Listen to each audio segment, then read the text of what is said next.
বছর বয়সে, তাহলে 40 বছর বয়স মানে তো জীবনের মূল টাইমটা প্রায়। তো এই 40 বছর পর্যন্ত উনি নিজে তো নবী ছিলেন না, উনি নবী হয়েছেন তারপরে। তাহলে 40 বছর পর্যন্ত নবী হওয়ার আগে। আজকে এসেছি এই বিষয়টা নিয়ে কথা বলার জন্য। দুঃখজনক হলেও সত্য, আমরা কিন্তু আবেগী অনেকটাই। বর্তমান সময়ের মানুষ কি আবেগী? আমরা কিন্তু অনেকটাই আবেগী, কিন্তু আমরা বিবেকী হতে চাই না। কিন্তু আবেগ তো নূর নয়। আবেগ কি নূর? আবেগ কখনোই নূর নয়, বিবেক হচ্ছে নূর। তাই আমি আমার আলোচনায় ঢোকার আগে আমি দলিলগুলো আজকে উপস্থাপন করব সবার সামনে। তো এই জায়গায় যাওয়ার আগে আমি কাছে এবং দূরে থেকে, দেশ এবং প্রবাস থেকে যারা আমার আলোচনা শুনছেন সবাইকে আন্তরিক মোবারকবাদ জানিয়ে আমি আমার মূল আলোচনায় ঢুকতে চাই। আর আলোচনার শুরুটা এভাবে করতে চাই আজকে, যে আসলে আবেগ দিয়ে কিন্তু আমরা চিরস্থায়ীভাবে কোনো সিদ্ধান্ত বা সফলতা অর্জন করতে পারি না।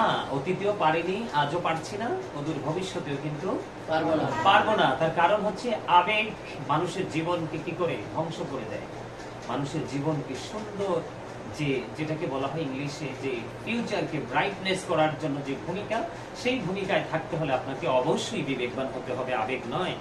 এখন আমাদের বাংলাদেশে যে মারামারিটা চলছে, একটা পক্ষ ইমানের পক্ষে লড়াই করছে, আরেকটা পক্ষ পুরো ইমান হরণকারীদের অন্তর্ভুক্ত হয়ে লড়ছে। এখন আমাদের কি ইমান প্রয়োজন নাকি ইমান হারানোর প্রয়োজন? সবাইকে বলতে হবে তো, তোমরা কি জোর নাই? আমাদের কি প্রয়োজন? সবাইকে এক ভাষায় উচ্চ আওয়াজে বলতে হবে। আজকে যদি সাহাবাই কেরামের জামানা থাকতো, কি থাকতো? আজকে যদি সাহাবীদের জামানা থাকতো, এই পর্যন্ত কিন্তু অনেকেরই কিন্তু কল্লা চলে যেত। হযরতে ওমরের জামানার যদি হতো, এখন কিন্তু অনেকেরই কল্লা চলে যেত, থাকতো না। কারণ সাহাবাই কেরাম রাসূলের ব্যাপারে কারোর সাথে আপোষ করেনি। করবে কি করে? আল্লাহ রাব্বুল আলামিন তো আপোষ করে না, কারণ উনি হচ্ছেন হাবিবুল্লাহ। আমি একটা কথা বলতে চাই স্পষ্ট ভাবে, 1,24,000 নবী রাসূলের মধ্যে আল্লাহ রাব্বুল আলামিন 8 জন নবীকে স্বর্গীয় উপাধি দিয়েছেন। কয়জন? 8 জন নবীকে স্বর্গীয় উপাধি দিয়েছেন। এর মধ্যে একজন নবীকে একবারে চিরস্থায়ী অনন্তকালের জন্য, আওয়াল থেকে আখির পর্যন্ত, শুরু থেকে একেবারে শেষ পর্যন্ত যাকে আল্লাহ রাব্বুল আলামিন লাকাব দিয়েছেন, সেটা আমরা কালেমায় স্পষ্ট দেখতে পেয়েছি, লা ইলাহা ইল্লাল্লাহু মুহাম্মাদুর রাসূলুল্লাহ সাল্লাল্লাহু আলাইহি ওয়াসাল্লাম। লা ইলাহা ইল্লাল্লাহটা আমরা সবাই জানি যে আল্লাহ ছাড়া কোনো মাবুদ নেই, there is no god but Allah. তারপরেরটা হলো মুহাম্মাদুর রাসূলুল্লাহ সাল্লাল্লাহু আলাইহি ওয়াসাল্লাম, ইসলাম, মেসেঞ্জার অফ আল্লাহ। অত্যন্ত চমৎকার যে বিষয়টা, যে আমি নাম বলবো না, আপনারা সবাই তাকে চিনেন, শায়েখ। উনি কিন্তু বয়সে আমার চাইতে অনেক মুরব্বী, কিন্তু আমার কাছে কেন জানি মনে হচ্ছে কোথাও যেন উনি মানে নিজেকে বিক্রি করে রেখেছে। আমার কাছে মনে হচ্ছে তিনি সেই প্রতিবন্ধকতার বেড়াজাল থেকে বের হয়ে আসতে পারতেছে না। তিনি রাসূলের 63 বছর জিন্দেগির মধ্যে তিনি পুরো 40 বছরকে তিনি মাইনাস করে দিয়েছেন। আমি আলোচনা শুনে অত্যন্ত অবাক হলাম। উনি কি এগুলো জেনে বলেছে, নাকি উনি হাদিসগুলো জানার পরে তথ্য গোপন রেখেছে? যদি তিনি জানার পরে তথ্যটা গোপন রেখে থাকে, তাহলে 100% তিনি মিথ্যাবাদী। তিনি কি মিথ্যাবাদী, অনেক বড় অপরাধী, মুনাফিক। এখন আমাকে কিন্তু আবার ওনার ভক্ত যারা, তারা কিন্তু বকাবকি শুরু করবে। আমাকে বকাবকি করলে কিছু যায় আসে না, কারণ আমরা বকাবকি খেতে খেতেই আমাদের অভ্যস্ত। আমরা কিন্তু কারোর সাথে রাগ করি না। কেন বললাম যে এখানে সবচেয়ে বড় যে গুরুত্বপূর্ণ বিষয়টা, আল্লাহ রাসূলকে তিরমিজি শরীফের মধ্যে এসেছে হাদিস খানা, হযরতে আবু হুরায়রা রাদিয়াল্লাহু তাআলা আনহু থেকে হাদিস বর্ণিত। আমি কোরআনে পড়ে আসছি, যেহেতু রাসূলকে নিয়ে আজকে এত বিতর্ক, ঈমান নিয়ে এক পক্ষ ঈমানের পক্ষে, আরেক পক্ষ ঈমানের বিপক্ষে, এই যে টানাহেঁচড়া শুরু করছে। যেহেতু রাসূলের কথা তো অস্বীকার করার কোনো সুযোগ নাই। রাসূলের কথাকে যে অস্বীকার করবে সে কি ঈমানদার? তার কি ঈমান থাকবে? তার নামাজ, রোজা, হজ, যাকাতে পৃথিবীর কোনো আমল কি কবুল হবে? হবে না। হযরতে আবু হুরায়রা রাদিয়াল্লাহু তাআলা আনহু থেকে হাদিস বর্ণিত, এক সাহাবী রাসূলকে প্রশ্ন করলেন, ইয়া রাসূলুল্লাহ, আল্লাহ রাব্বুল আলামিন আপনাকে কখন নবুয়ত দিয়েছেন? তার মানে আপনি কখন নবী হয়েছেন? তখন আমার রাসূল বললেন, কুনতু নাবিয়্যা ওয়া আদামু বাইনা রূহি ওয়াল জাসাদ। সুবহানাল্লাহ বলেন না? তিরমিজি শরীফের হাদিস, স্পষ্ট হাদিস, এটাকে অস্বীকার করার কোনো সুযোগ নেই। যে অস্বীকার করবে বা এটাকে এড়িয়ে যাবে সে কখনোই মুমিন হতে পারে না, তার ঈমান নষ্ট হয়ে যায়। কি হয়ে যায়? ঈমান নষ্ট হয়ে যায়। যার ঈমান নষ্ট হয়ে যায় তার বক্তব্য শুনলে আর তার যারা ভক্তবিন্দু আছে তাদেরও ঈমান থাকবে না। যেই জায়গায় আল্লাহ রাসূল বলেছেন যে আমি ওই সময় নবী যখন আদম ছিল দেহ এবং রূহের মাঝে, তার মানে এখনো আদমের অস্তিত্বই নেই। তখন থেকে আপনার আমার প্রাণের নবী, তখন থেকে নবী। নবী কি বলেছেন? কুনতু নাবিয়্যান ওয়া আদামু বাইনার রূহি ওয়াল জাসাদ। আল্লাহ রাসূল বলতেছেন। আল্লাহ রাসূলের কথা কি সত্য না? আজকে আমার কাছে অবাক লাগে, আমি আবারও বলছি, দর্শক যারা, আমি আমার ভক্ত বা ওই শায়েখের ভক্ত বা গিয়াসউদ্দিন তাহির সাহেবের ভক্ত, আমি কিন্তু ভক্তদেরকে মিন করে কথাগুলো বলছি। আপনাদেরকে বলছি আপনারা আবেগী না হয়ে আমার ভক্ত হওয়ার দরকার নেই, গিয়াসউদ্দিন তাহিরের ভক্ত হওয়ার দরকার নেই, ওই শায়েখের ভক্ত হওয়ার দরকার নাই। আপনারা বিবেকবান হন, আপনারা পার্সনকে ফলো করার দরকার নাই। আপনাদের দরকার হচ্ছে মূল বিষয়। দরকার কি? মূল বিষয়টা কি? সেটা কতটুকু যৌক্তিক, কতটুকু কোরআন হাদিস দ্বারা এটা প্রমাণিত, সেটা হচ্ছে আমাদের দেখার বিষয়। কারণ মরতে কিন্তু আমাদের প্রত্যেকটা মানুষকে আলাদাভাবেই মরতে হবে। মরার পরে কিন্তু আমি গাজী সুলাইমানও যাব না, গিয়াসউদ্দিন তাহিরি সাহেবও যাবে না, আর যে তথাকথিত শায়েখ ওই শায়েখও যাবে না। কেন বললাম?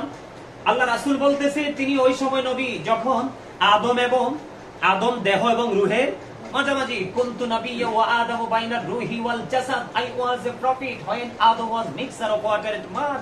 আদম পানি এবং মাটির মধ্যে, তাও কাদা মাটির মধ্যে, তখন আমার নবী। তাইলে এখন আপনারা আমরা কি রাসূলের পবিত্র জবান মোবারকের হাদিস শরীফটাকে বিশ্বাস করব নাকি এখনকার শাইখকে বিশ্বাস করব? কথা বলে না কেন? রাসূলের হাদিসকে বিশ্বাস করব। আখিরি জামানা, শেষ জামানা চলে এসেছে। দর্শকদেরকে বলবো আপনারা সাবধান থাকবেন, ব্যক্তির পিছনে দৌড়ানোর কোনো প্রয়োজন নেই। হ্যাঁ, তবে ব্যক্তির পিছনে দৌড়াবেন কোন ব্যক্তি? যে ব্যক্তির সিনায় আল্লাহর প্রেম, রাসূল প্রেম, ওলি প্রেম, সাহাবায়ে কেরামের প্রেম, মানে ধীরে ধীরে যাদের মাধ্যমে আজ পর্যন্ত আমরা ইসলাম পেয়েছি, পূর্বসূরি যারা আইম্মায়ে কেরাম ছিলেন, তাদের প্রতি ধীরে ধীরে স্টেপ বাই স্টেপ শ্রদ্ধা রেখে যে আলেমগুলো কথা বলে, আলোচনা করে, ঈমানকে শক্ত করার জন্য তারা পরিশ্রম করে, ওই সমস্ত আলেমদের সাথে যুক্ত হবেন। কারণ ওই সমস্ত আলেমগুলো হলো হক, আর এই হক হলো আহলে সুন্নাত ওয়াল জামাতের অন্তর্ভুক্ত। এখন বলবেন আপনারা আহলে সুন্নাত ওয়াল জামাতের মধ্যে তো অনেক বক্তা পীর নাম দিয়ে তারা অনেক ভণ্ডামি করছে। আমি অস্বীকার করছি না, আপনাদের মধ্যেও তো আছে ওপেনলি ভণ্ডামি করছে, কোরআন হাদিসের সহিহ প্রমাণ থাকার পরও ভণ্ডামি করতেছে। আছে না আমাদের মধ্যে? তা একজন বা দুইজন পার্সনের জন্য তো গোটা টিম তো কলঙ্কিত হতে পারে না। পারে? একজন বা দুইজনের জন্য গোটা টিমটা কি কলঙ্কিত হতে পারে? কখনোই কলঙ্কিত হতে পারে না। সবাইকে বলছি আমার কথাগুলো একটু মন দিয়ে শুনুন। আল্লাহ রাসূল বলেছেন তিনি মানে মায়ের রেহেমে আসার আগে থেকেই তিনি নবী। সুবহানাল্লাহ বলে না? আরে সবাই চুপ থাকলে কিভাবে হইব? কি তিনি মায়ের রেহেমে আসার আগে নবী। এখানে একটা হাদিস, এটা তিরমিজি শরীফের মধ্যে আসছে। আরেকটা হাদিস আছে তাফসীরে রুহুল বায়ানে, একাধিক বয়ান আমি এই দলিলটা দিয়েছি, প্রমাণ দিয়েছি। সেটা রাবী হযরতে আবু হুরায়রা রাদিয়াল্লাহু তাআলা আনহু একদিন জিবরাইল আলাইহিস সালাম প্রশ্ন করলেন, ইয়া রাসূলুল্লাহ, আমার রাসূল প্রশ্ন করলেন জিবরাইল আলাইহিস সালামকে, জিবরাইল তোমার বয়স কত? ইয়া রাসূলুল্লাহ, আমার বয়স কত আমি বলতে পারবো না, তবে একটা ঘটনা আমি আপনাকে বলতে পারবো। তখন আমার রাসূল বললেন, তোমায় কি ঘটনাটা বলো। তখন জিবরাইল আলাইহিস সালাম আমার রাসূলকে বলতেছেন, তাফসীরে রুহুল বায়ানের 3য় খণ্ড 543 পৃষ্ঠা উল্লেখ রয়েছে, হাদিসের রাবী হলেন হযরতে আবু হুরায়রা রাদিয়াল্লাহু তাআলা আনহু। আমার রাসূলকে যখন প্রশ্ন করা হলো, আমার রাসূল যখন প্রশ্ন করলেন, জিবরাইল বললেন, ইয়া রাসূলুল্লাহ, চতুর্থ আসমান মতান্তরে সপ্তম আসমানের উপর একটা তারা ওঠা অবস্থায় দেখেছি 70,000 বছর। এটা ওঠা অবস্থায় 70,000 বছর থাকতো, আবার যখন অস্ত যাইতো অস্তমিত অবস্থায় 70,000 বছর থাকতো। এই দৃশ্যটা আমি আমার জীবনে এই যাবৎকাল আমি 72,000 বার দেখেছি। সঙ্গে সঙ্গে আল্লাহ রাসূল বলেছেন, আমি আমার আল্লাহর ইজ্জতের কসম করে বলছি জিবরাইল, ওই তারাটাই ছিলাম আমি, নবী।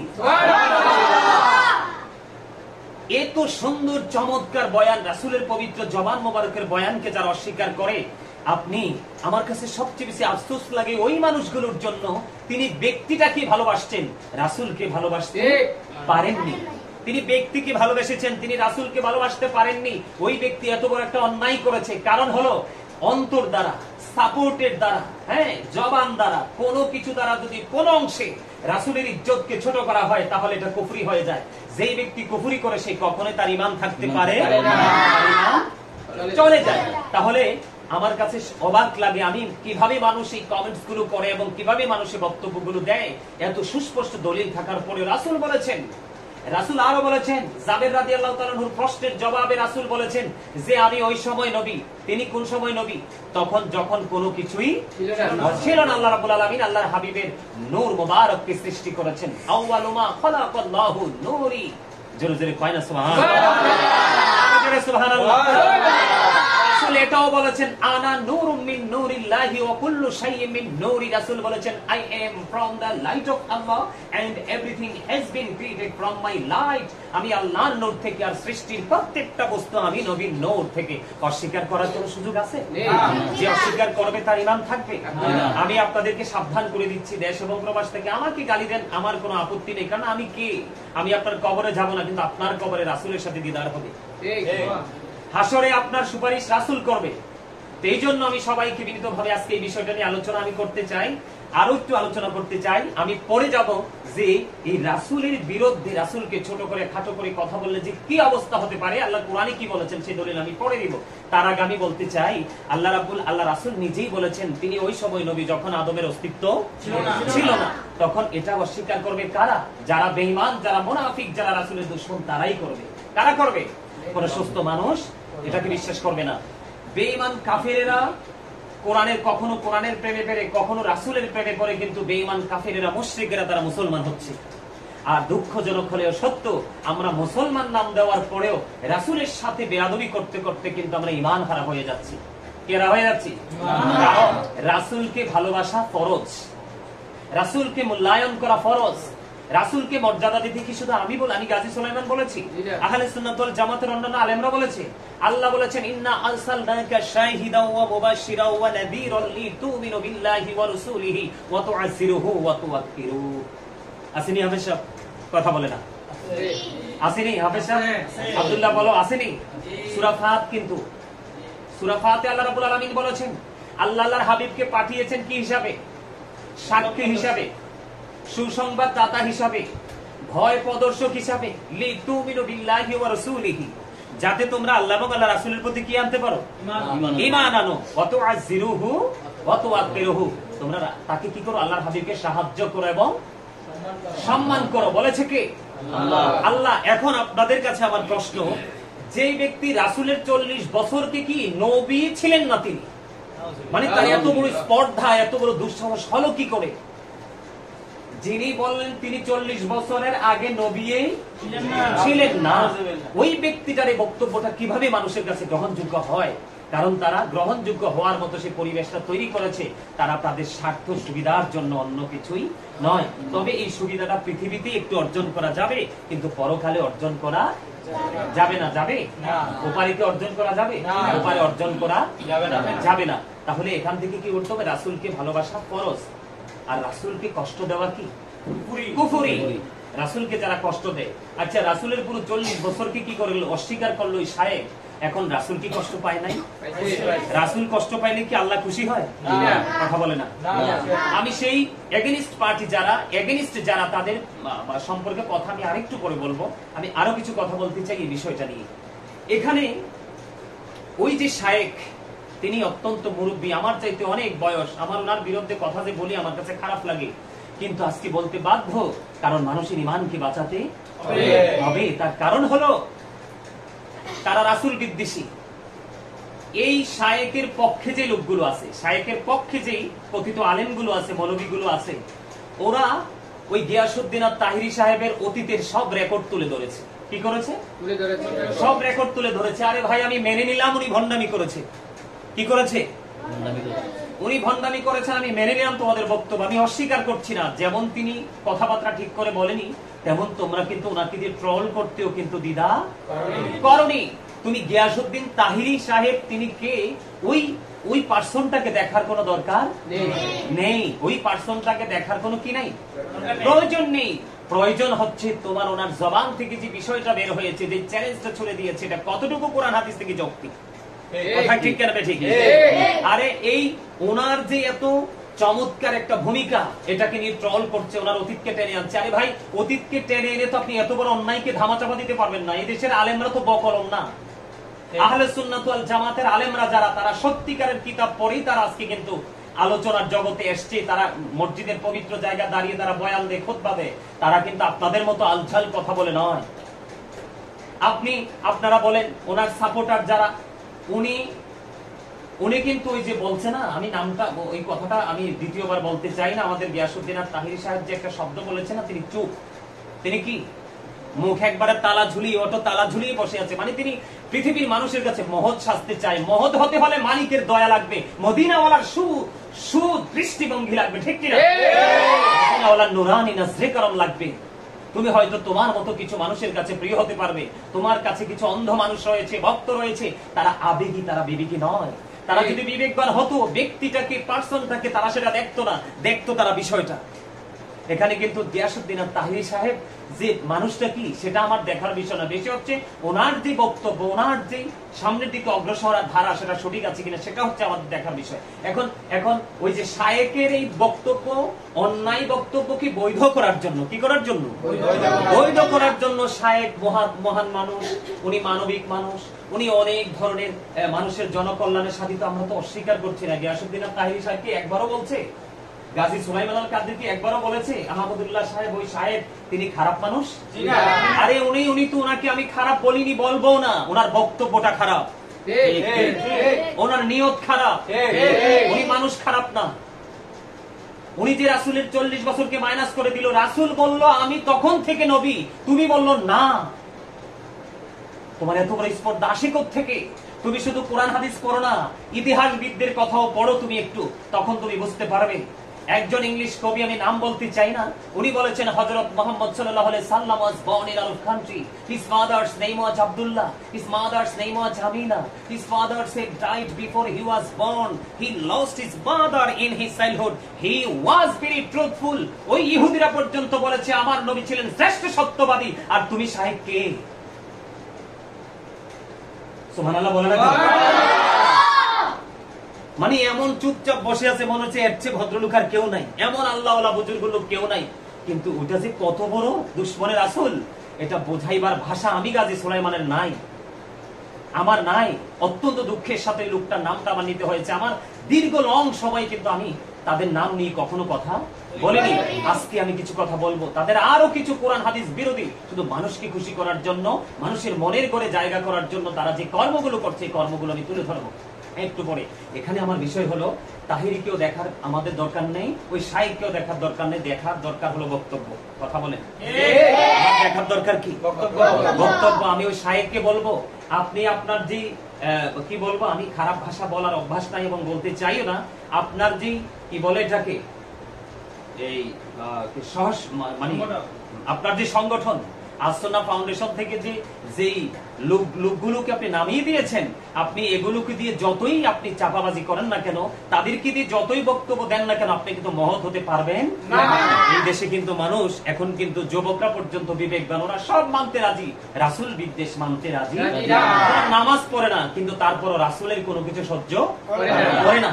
রাসূল বলতেছে আমি সেই থেকে নবী, আদমের অস্তিত্ব ছিল না, আপনি বলতেছেন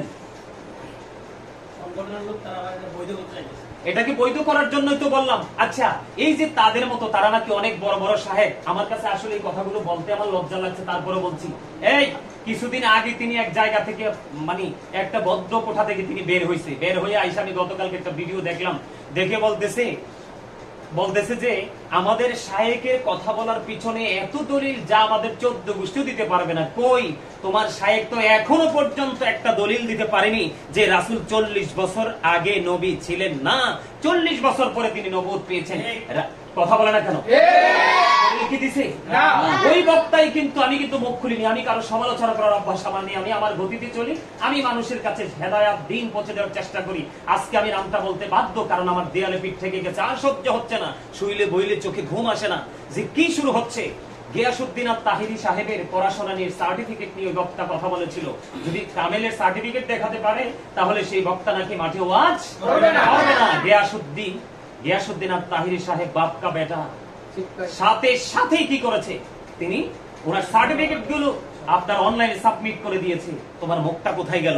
তুমি তো কথা দিয়ে কথা রাখোনি। তোমরা হচ্ছে সেই ধরনের আলেম, তোমরা হচ্ছে সেই ধরনের মৌলবী, তোমরা মাঠে নেমেছো পৃথিবীর অর্থ কুড়ানোর জন্য, আর সাধারণ মানুষের মন কিভাবে জয় করা যাবে সেই রাস্তা খুঁজে খুঁজে অর্থের পাহাড় গড়ার জন্য। মানে কি বলবো, এই যে এত বড় একটা ইমান হরণকারী বক্তব্য দেওয়ার পরে ওনার যে সফর সঙ্গীরা, ওনার যে সহচর যারা আছে, ওরা এটাকে বৈধ করার জন্য বিভিন্ন ধরনের তাল বাহানা করতেছে। উনি মানবিক মানুষ, উনি দানবীর মানুষ, অনেক খেদমত হচ্ছে। আমরা করি না খেদমত? কই আমাদের পিছনে পিছনে তো আমরা ক্যামেরা নিয়ে দৌড়াই না। এই আমি কি মানবিক কাজ, আমি কাজী সুলাইমান কি করি না? অসংখ্য মানুষকে, অসংখ্য পরিবারকে আমি পানি খাওয়ার জন্য আমি অদম গুনাহগার টিউবওয়েল বসিয়ে দিয়েছি। এটা কি উত্তম মানবিক কাজ হতে পারে না? কথা বলে না, কাজ হতে পারে না? হ্যাঁ, আরো অসংখ্য কাজ, এগুলো মানুষের কাছে প্রকাশ করতে চাই না। আজকে বললাম যে তোমরা যতই মানবিকতার গল্প শোনাও কেন, আল্লাহ রাব্বুল আলামিন যাদেরকে ঈমান দিয়েছে, যাদেরকে বিবেক দিয়েছে, বিবেক নামক নূর দিয়েছে, তোমরা কিন্তু তাদের ছবল থেকে বাঁচতে পারবা না। এত বড় অন্যায় করেছো যেটা অন্য মানুষ বিশ্বাস করবে, তাদের ঈমান পর্যন্ত চলে যাবে। কি হবে? তাদের ঈমান চলে যাবে। এই জন্য আজকে আমার বক্তব্য হচ্ছে সাধারণ মানুষের ঈমান বাঁচানোর লড়াই এবং তাদেরকে বয়কট করার লড়াই। কারণ তাদের বক্তব্য বিশ্বাস করা যাবে না, তাদের বক্তব্য শোনা যাবে না। তাদের প্রত্যেকটা বক্তব্য কোরআন হাদিস বিরোধী। কি বিরোধী? কোরআন হাদিস বিরোধী। আমি যদি বলি কেমন কোরআন হাদিস বিরোধী, উনি কিছুদিন আগে একটা বয়ান দিয়েছে মদের। কিসের? মদ খেয়ে নাকি যদি মাতাল না হয় নামাজ পড়তে পারবে। এই তথাকথিত শায়েখ বেশি বুজুর্গ নাকি ইমাম আজম আবু হানিফা রাহমাতুল্লাহি আলাইহি বুজুর্গ? ইমাম আজম আবু হানিফা রাহমাতুল্লাহি আলাইহি বলেছেন, তোমরা যদি কাউকে মদ পান করতে দেখো, তোমরা তাকে 80টা ডোরা মারো। নাউজুবিল্লাহ বলেন। এই তথাকথিত শায়েখ বড় নাকি আমাদের চতুর্থ খলিফা হযরতে আলী রাদিয়াল্লাহু তাআলা আনহু বড়। আলী রাদিয়াল্লাহু তাআলা আনহু সাহাবাই কেরামদের এত মর্যাদা, এত পাওয়ার, এত সম্মান, গাউসে পাক থেকে ধরে পৃথিবীতে যত আল্লাহর ওলি পয়দা হবে, প্রত্যেকটা আল্লাহর ওলিকে যদি একটা পাল্লায় তুলে দেওয়া হয়, আর সাহাবাই কেরামরা যে ঘোড়া ইউজ করেছে, ঘোড়ার খুরার নিচে 3 আঙ্গুলের 1 চিমটি মাটি যদি একটা পাল্লায় তুলে দেওয়া হয়, সাহাবীদের ঘোড়ার খুরার নিচের 3 আঙ্গুলের 1 চিমটি মাটির ওজন ভারী হয়ে যাবে। সুবহানাল্লাহ।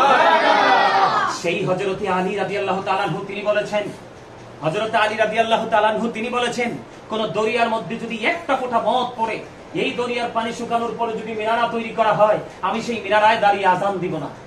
এই দরিয়ার পানি শুকিয়ে যাওয়ার পরে যদি সবুজ ঘাস জন্ম হয়, এই ঘাসগুলো আমি কোনোদিন আমার পশুকে খাওয়াবো না। মদটা এতটা নিকৃষ্ট। এদিক দিয়ে আল্লাহ কোরআনে কি বলেছেন? ইন্নামাল খামরু ওয়াল মাইসিরু ওয়াল আনসাবু ওয়াল আজলামু রিজসুম মিন আমালিশ শাইতান। মদ, জুয়া, মূর্তি, ভাগ্যগণনা এগুলো ঘৃণ্য বস্তু, শয়তানের কাজ। এখন শয়তান কি ইমানদারদের বন্ধু না শত্রু? শত্রু। Satan is the eternal enemy of the believers. আল্লাহ রাব্বুল আলামিন বলেছেন শয়তান মানুষের প্রকাশ্য দুশমন। তাহলে আমরা কি শত্রুকে ফলো করব? আল্লাহ নিজে বলতেছে, দেখো তাদের দূরদর্শিতা, তাদের কত অন্যায়, তাদের বক্তব্য কতটা ইমানের বিপক্ষে চলে যায়। তাদের বক্তব্য মনে প্রাণে যে বিশ্বাস করবে, আমি আমার দর্শক যারা আছেন, যারা আমার ভিডিও শোনেন, যারা আমার শত্রু, তাদেরকেও পায়ে ধরে বলবো, আপনারা আজকে হয়তো বুঝবেন না, আপনারা কিন্তু 2টা চোখ খাটার পরে ঠিকই বুঝবেন কত বড় যন্ত্রণার জায়গা আপনারা দাঁড়িয়েছিলেন। কথা ঠিক না? ঠিক কথা কি ঠিক না? এই যে তিনি মদকে বৈধ করতে চেয়েছেন, নামাজের মধ্যে এত বড় পবিত্র, আল্লাহ রাব্বুল আলামিন বলছে না মদ কি নেশা জাতীয় জিনিস না? আল্লাহ রাব্বুল আলামিন কি নেশাকর অবস্থায় নামাজ পড়তে নিষেধ করছে না? কথা বলে না, নিষেধ করছে। তাহলে তোমার মতো শায়েখ মদ খায়, এতে কি হয়েছে জানো? তোমরা তো বুঝো না, আমরা এগুলো অবজারভেশন করি। এতে একটা মজার জায়গা হলো কি, উনি মানে যুব সমাজ যারা নেশার দিকে আসক্ত, উনি তাদের মনে একটু জায়গা করতে চেয়েছে। কি করতে চেয়েছে? তিনি তাদের মনে একটু জায়গা করতে চেয়েছে। কারণ তাদেরকে দিয়ে কিন্তু যে কোনো লোককে শুট করানো যায়, তাদেরকে দিয়ে কিন্তু মাতাল করে যে কোনো লোকের হাত কেটে নিয়ে যাওয়া যায়। তো ও তো বুঝতেছে না, ও তো সরল মনা মানুষ। এটা হচ্ছে তাদের একটা অপকৌশল। আরেকটা বক্তব্য হলো, উনি তো আস-সুন্নাহ ফাউন্ডেশন নাম দিছে। সুন্নাহ মানে কি? সুন্নাহ মানে হলো রাসূল শুরু থেকে শেষ পর্যন্ত আমাদেরকে যা কিছু দেখিয়ে গেছেন, এগুলোকে মনে প্রাণে বিশ্বাস করে বাস্তব জীবনে বাস্তবায়ন করার নামই হলো সুন্নাহ। সুন্নি জামাত মানি এটা। এখন তিনি আস-সুন্নাহ ফাউন্ডেশনের মানবিক কাজগুলো দেখেন, কোরআন হাদিসের কতটা বিপক্ষে। তিনি আস-সুন্নাহ ফাউন্ডেশন নামে সংগঠন তৈরি করে তিনি নারীদেরকে ঘর থেকে বের করে নিয়ে তিনি কর্মসংস্থানের ব্যবস্থা করে দিচ্ছেন। নাউজুবিল্লাহ বলেন না? আবার ওনার সাথে যারা শিশু শিশু শায়েক আছে, কি আছে, শিশু শিশু কচি কচি শায়েক আছে, দেখতে মোটা সোটা, কিন্তু আমার কাছে মনে হয় বিবেক একেবারে কচি। কি শিশু শিশু, আমি তাদেরকে শিশু শায়েক বলি। এখনো কোরআন কিতাব ভালো করে বোঝার মানে তৌফিক তাদের আল্লাহ এখনো দেয় না। দিবে কোত্থেকে, দিবেও না আমার মনে হয় ইহু জিন্দিগিতে, কারণ তারা আসলেই মূলত রাসূল বিদ্বেষী। এই শিশু শিশু শায়েক গুলো ওনারা এটাকেও বৈধ বলে ঘোষণা দিয়েছেন। আর আল্লাহ কি কয়, তাকারনা ফি বুয়ুতিকুন্না ওয়ালা তাবাররাজনা তাবাররুজাল জাহিলিয়াতিল উলা। আল্লাহ রাসূল বলতেছে মহিলাদেরকে ঘরে থাকো। কোথায় থাকো? ঘরে থাকো। তোমরা ওই জাহিলি যুগের নারীদের মতো নিজেদের রূপটা অন্য পুরুষের সামনে কি করিও না, দেখাইও না, প্রদর্শন করিও না। তোমরা এটা তোমরা কি করো, গোপন রাখো। এখন তুমি আল্লাহ কইতেছে ঘরে থাকতে, আপনারা বলেন নারীকে কিন্তু শয়তান রশি হিসাবে ব্যবহার করে পুরুষকে গায়েল করার জন্য। আজকে ঘরে বলেন, বাইরে বলেন, রাস্তায় বলেন, দোকানে বলেন, সমাজে বলেন, দেশে বলেন, যেই কোনো জায়গায় বলেন, নারীর খপ্পরে পরেই কিন্তু মানুষ কোনো না কোনো জায়গায় গিয়ে কিন্তু ধ্বংস। আপনারা অনলাইন মিডিয়াগুলো খুঁজে দেখেন, নারীর খপ্পরে কিন্তু অনেক পুরুষের জীবন ধ্বংস হয়ে গেছে, অনেক পরিবারের জীবন ধ্বংস হয়ে গেছে। নারীকে শয়তান রশি হিসাবে ব্যবহার করে। হাদিস শরীফের মধ্যে আসছে নারী হচ্ছে গোপনীয় জীব, তোমরা কোথায় থাকো? ঘরে থাকো। নারীরা যখন ঘর থেকে বের হয়, শয়তান তাদেরকে দেখলেও উকি দেয়। এখন তিনি নারীদেরকে আসুন্নাহ ফাউন্ডেশনের নামে নারীদেরকে ঘরে বের করে এনে তিনি কি করতেছেন, কর্মের ব্যবস্থা করতেছেন। এটা কি কোরআনের বিপক্ষে না? কথা বলে না কেন? এটা কি কোরআন হাদিসের এগেইনস্টে যায় না? আজকে যদি সাধারণ কোন মানুষ যদি বলতো তাহলে এটা আমরা মেনে নিতাম, কিন্তু আপনি তো অনেক বড় বুজুর্গ, অনেক বড় শায়েখ, কথা কয় না? নাকি ভুল বললাম? হ্যাঁ, তাদের অন্যায়ের শেষ নাই, যেই অন্যায় মানুষের ঈমান এবং আমল দুটোকে ধ্বংস করে দেয়। এই নিয়া আমি আজকেও আসার সময় কিতাব দেখে আসছি, যদি কেউ আমার কাছে দলিল চাই, রেফারেন্স চাই, আমি একবার স্পষ্ট করে আমি দিতে পারবো ইনশাআল্লাহ। সেই ক্ষমতা আল্লাহ রাব্বুল আলামিন মদিনাওয়ালার সাদকায় দিয়েছেন। এখানে বিষয় হলো আরেকটা বিষয়, এই শায়েকেরা কিন্তু এখন নারীদেরকে কিন্তু নামাজ পড়ানোর নামে কিন্তু আরেকটা কৌশলে ঘর থেকে বের করে দিচ্ছে। নাউজুবিল্লাহ বলে না? নারীরা মহিলারা যাইয়া মসজিদে জামাত পড়বো, আরে জুমার দিনের মতো, জুমার নামাজের মতো গুরুত্বপূর্ণ ইবাদত আমাদের জন্য আর কিছুই নাই। নারী এবং পুরুষ সৃষ্টিগতভাবে যেমন আলাদা, শারীরিক গঠনও আলাদা, আমল আখলাকের ক্ষেত্রেও তাদের দুজনের পন্থাটাই আলাদা, ঠিক কিনা?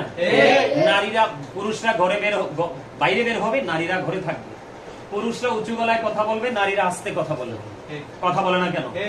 পুরুষরা নাভি বরাবর, নাভি থেকে নিচের অংশ ঢেকে রাখবে, আর মহিলারা মাথা থেকে পা পর্যন্ত ঢেকে রাখবে। এখানে কি পার্থক্য আছে না? পুরুষরা নিয়ত বাঁধবে, কি বাঁধবে? পুরুষরা নিয়ত বাঁধবে, তার মানে আমাদের হচ্ছে নিয়ত বাঁধা, আর মহিলাদের হচ্ছে নিয়তের নামে হাত রাখা। তাহলে পার্থক্য আছে না? নাই? আল্লাহ রাসূল বলেছে ঈদের নামাজ, জুমার নামাজ যেহেতু তাদের উপর ওয়াজিব নয়, তাহলে তাদের কোন জামাতের উসিলায় বের হওয়া তাদের জন্য জায়েজ নয়। আব্দুল্লাহ ইবনে মাসউদ রাদিয়াল্লাহু তাআলা আনহু, তিনি ওনার জামানায় তিনি একদিন দেখলেন এক মহিলা জুমার দিনে মসজিদে ঢুকে পড়েছে। তখন আব্দুল্লাহ ইবনে মাসউদ রাদিয়াল্লাহু তাআলা আনহু তিনি সঙ্গে সঙ্গে ওই মহিলাকে ঘর থেকে, মসজিদ থেকে বের করে দিয়ে তিনি সঙ্গে সঙ্গে বলেছেন যে তোমার জন্য এই মসজিদ থেকে উত্তম হলো তোমার ঘরের অভ্যন্তর। বলে না, একজন নারী তার ঘরের বারান্দায় নামাজ পড়ার চাইতে উত্তম হলো তার ঘরের অভ্যন্তর। তার মানে তুমি বারান্দাও নামাজ পড়তে পারবা না, এটার চাইতে উত্তম হলো তোমার পার্সোনাল যে রুম, সেই রুমে নামাজ পড়া। ওসামা ইবনে যায়েদ রাদিয়াল্লাহু তাআলা আনহু থেকে হাদিস বর্ণিত, তিনি বলেছেন আল্লাহ রাসূল বলে গিয়েছেন পৃথিবীতে পুরুষের জন্য নারীদের চাইতে আর কোন ফিতনা, তিনি এর চেয়ে ভয়ঙ্কর আর কোন অভিশাপ বা ফিতনা তিনি রেখে যায়নি। তাহলে আপনারা মনে করেন যেই নারী ঘর থেকে বের হয়, আর তারা তো ফিতনা, এই যে শায়েকরা ওরা কিন্তু ফিতনা।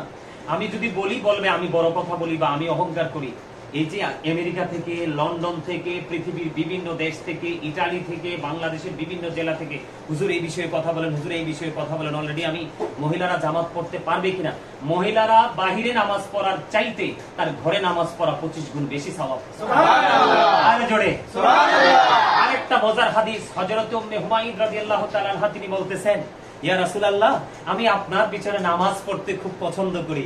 রাসূল সঙ্গে সঙ্গে বললেন আমি জানি তুমি আমার সাথে নামাজ পড়তে খুব পছন্দ করো, কিন্তু তোমার আমার সাথে নামাজ পড়ার চাইতে উত্তম হলো তোমার ঘরে নামাজ পড়া। সুবহানাল্লাহ। তাহলে আপনারা বলেন এই সৃষ্টি জগতের মধ্যে আমার রাসূলের চাইতে দামি কে আছে? আমার রাসূলের চাইতে দামি সৃষ্টি জগতে আর কি কোনো সৃষ্টি আছে? কেউ নেই। আমার রাসূল বলে তুমি আমার সাথে নামাজ পড়ো না, তুমি তোমার ঘরের অভ্যন্তরে চলে যাও। ওদের কত বড় স্পর্ধা! ওরা নারীদেরকে বলে, আমি আমার মা বোনদেরকে বিনীত অনুরোধ করব, আপনারা হচ্ছেন ফুল। ফুল কিন্তু গাছে এবং ফুলদানিতে মানায়, অন্য কোথাও কিন্তু ফুল সুন্দর নয়। কথা কি ঠিক না বেঠিক? আমার কথা কি ঠিক আছে? হাদিস শরীফের মধ্যে আমি বলবো নারীরা হচ্ছে কি, আমি বলি নারীরা হচ্ছে ফুল, কারণ এখান থেকে কি আসে? পরবর্তী প্রজন্ম আসে। আসে না? আসে। আমি আমার মা বোনদেরকে বলবো, এই তথাকথিত শায়েখদের কথা শুনে মসজিদে যাবেন না। আজকে নারীরা ধর্ষিত হচ্ছে, নারীরা আজকে লাঞ্ছিত হচ্ছে, নারীদের শ্লীলতাহানি হচ্ছে, শুধু একটা মাত্র কারণ, তারা বেপর্দাশীল ভাবে সময় অসময়ে তারা ঘর থেকে বের হওয়ার কারণে। নারীরা যে রমজান মাসে আমাদের বাসা থেকে, আমাদের বাসা তো 5 তলাতে, বারান্দা দিয়ে আমার মা আমাকে একদিন বলতেছে, বাবা তুমি একদিন দেখো তো এই রাস্তা দিয়ে কিভাবে মহিলা দলে দলে নামাজ পড়তে যায়। পরে আমি আমার মাকে কিতাব খুলে দেখালাম। তো এই জন্য আমি বলছি, তারা কিন্তু এই ধরনের গোলামি করছে, এই ধরনের মানবিক কাজ করছে, আরো বলতে পারবো তাদের বিরুদ্ধে। আজকে আমার মূলত কিন্তু ওই যে শায়েখদের বিরুদ্ধে আমার আলোচনা নয়, আমার আলোচনা হচ্ছে শায়েখদের যে বক্তব্যের বিরুদ্ধে আমার আলোচনা। আমার কিন্তু কোনো ব্যক্তির সাথে কি নেই, দ্বন্দ্ব নেই, কোন ব্যক্তির সাথে ব্যক্তিগত কোন আক্রোশ নেই, কিন্তু ইসলামের দৃষ্টিভঙ্গি থেকে, আমি কোরআন হাদিসের দৃষ্টিভঙ্গি থেকে রাসূলের কথা অনুযায়ী আমাকে কি করতে হবে? সাধারণ মানুষের ঈমান বাঁচানোর জন্য আমাকে কথা বলতে হবে। আল্লাহ রাসূল এটাও বলেছে, ওয়ানা আলী রাদিয়াল্লাহু তাআলা আন্না রাসূলুল্লাহ সাল্লাল্লাহু আলাইহি সাল্লাম ক্বালা মান সাব্বা নাবিয়্যা ফাকতুলহু ওয়া মান সাব্বা সাহাবী ফাদরিবুহু। আল্লাহ রাসূল বলেছেন কি, দেখেন আমি আপনাদেরকে বলছি, আল্লাহ রাসূলকে গালি যারা দিবে, কি দিবে? গালি। তাদেরকে তোমরা হত্যা করে ফেলো। কি করে ফেলো? তাদেরকে হত্যা করে ফেলো। আর সাহাবায়ে কেরামকে যারা গালি দিবে তোমরা তাদেরকে প্রহার করো, তার মানে বাইন্দা পিটাও। কতটা গুরুত্ব সহকারে নবী সম্পর্কে ভাবতে হবে, অসংখ্য অগণিতবার গবেষণা করে নবী সম্পর্কে কথা বলতে হবে। কারণ নবী সম্পর্কে যদি কোনোভাবেই কোনো শব্দ যদি কি হয়ে যায়, নবীকে অবমাননাকর হয়ে যায়, নবীকে অসম্মানজনক হয়ে যায়, তাহলে ঈমান চলে যাবে। আপনার ঈমান নষ্ট হয়ে গেছে, আপনার এই আমল দিয়ে কোনো ফায়দা হবে না। এখানে সবচেয়ে বড় বিষয়